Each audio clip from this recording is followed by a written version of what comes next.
O Livro dos Espíritos, capítulo 8, da emancipação da alma, o sono e os sonhos. Pergunta 400. O espírito encarnado permanece de bom grado no seu envoltório corporal? É como se perguntasses se ao encarcerado agrada o cárcere. O espírito encarnado aspira constantemente à sua libertação e tanto mais deseja ver-se livre do seu invólucro, quanto mais grosseiro é este. Pergunta 401.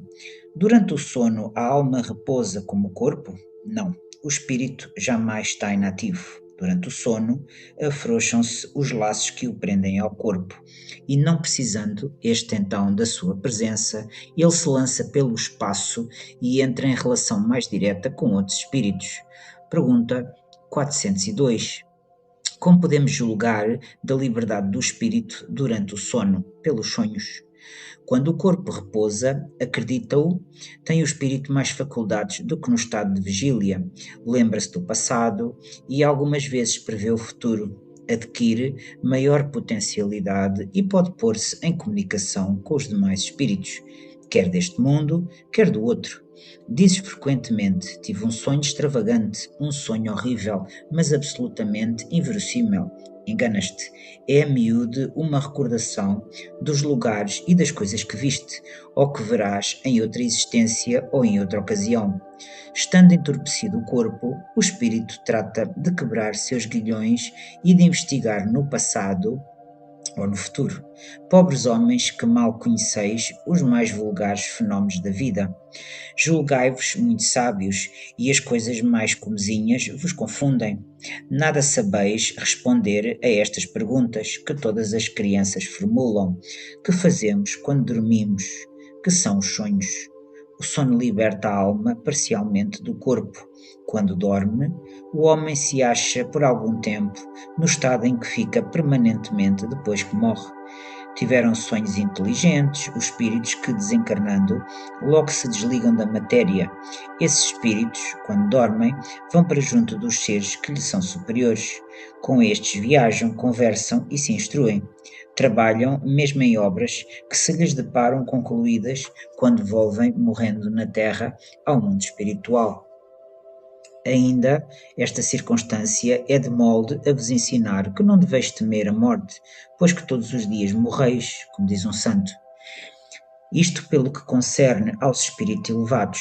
Pelo que respeita ao grande número de homens que, morrendo, têm de passar longas horas na perturbação, nem certeza de que tantos já vos falaram, esses vão, enquanto dormem, ou a mundos inferiores à terra, onde os chamam velhas afeições, ou em busca de gozos, quiçá, mais baixos do que os que têm aqui enquanto se deleitam. Vão beber doutrinas ainda mais vis, mais ignóbeis, mais funestas do que as que processam entre vós. E o que gera a simpatia na terra é o facto de sentir-se o homem, ao despertar, ligado pelo coração àqueles com quem, acaba de passar 8 ou 9 horas de ventura ou de prazer. Também as antipatias invencíveis se explicam pelo facto de sentirmos em nosso íntimo que os entes com quem antipatizamos têm uma consciência diversa da nossa.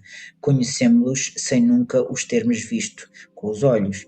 E ainda o que explica a indiferença de muitos homens: não cuidam de conquistar novos amigos, porque sabem que muitos têm que os amam e lhes querem. Numa palavra, o sono influi mais do que supondes na nossa vida. Graças ao sono, os espíritos encarnados estão sempre em relação com o mundo dos espíritos. Por isso é que os espíritos superiores assentem, sem grande repugnância, a encarnar entre vós. Quis Deus que, tendo de estar em contacto com o vício, pudessem eles ir retemperar-se na fonte do bem, a fim de igualmente não falirem, quando se propõem a instruir os outros. O sono é a porta que Deus lhes abriu, para que possam ir ter com os seus amigos do céu. É o recreio depois do trabalho, enquanto esperam a grande libertação, a libertação final que os restituirá ao meio que lhes é próprio. O sono é a lembrança de que o espírito viu durante o sono. Notai, porém, que nem sempre sonhais, Que quer isso dizer que nem sempre vos lembrais do que vistes, ou de que tudo o que haveis visto enquanto dormíeis. É que não tendes então a alma no pleno desenvolvimento de suas faculdades. Muitas vezes apenas vos fica a lembrança da perturbação que o vosso espírito experimenta à sua partida ou no seu regresso, acrescida da que resulta do que fizestes ou do que vos preocupa quando despertos. A não ser assim, como explicarias os sonhos absurdos que tanto os sábios quanto as almas mais humildes e simples criaturas têm? Acontece também que os maus espíritos se aproveitam dos sonhos para atormentar as almas fracas e pusilânimes. Em suma, dentro em pouco vereis vulgarizar-se outra espécie de sonhos, conquanto tão antiga como a de que vimos falando, vós a desconheceis. Refiro-me aos sonhos de Joana, aos de Jacob, aos dos profetas judeus e aos de alguns adivinhos indianos. São recordações guardadas por almas que se desprendem quase inteiramente do corpo, recordações dessa segunda vida a que ainda há pouco aludíamos. Tratai de distinguir essas duas espécies de sonhos, nos que vos lembrais, do contrário, cairias em contradições e em erros funestos à vossa fé. Os sonhos são efeito da emancipação da alma, que mais independente se torna pela suspensão da vida ativa e de relação. Daí uma espécie de clarividência indefinida que se alonga até aos mais afastados lugares e até mesmo a outros mundos.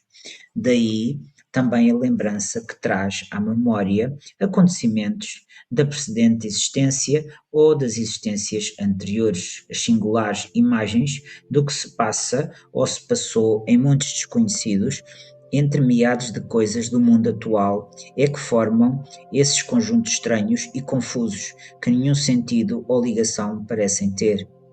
A incoerência dos sonhos ainda se explica pelas lacunas que apresenta a recordação incompleta que conservamos do que nos apareceu quando sonhávamos.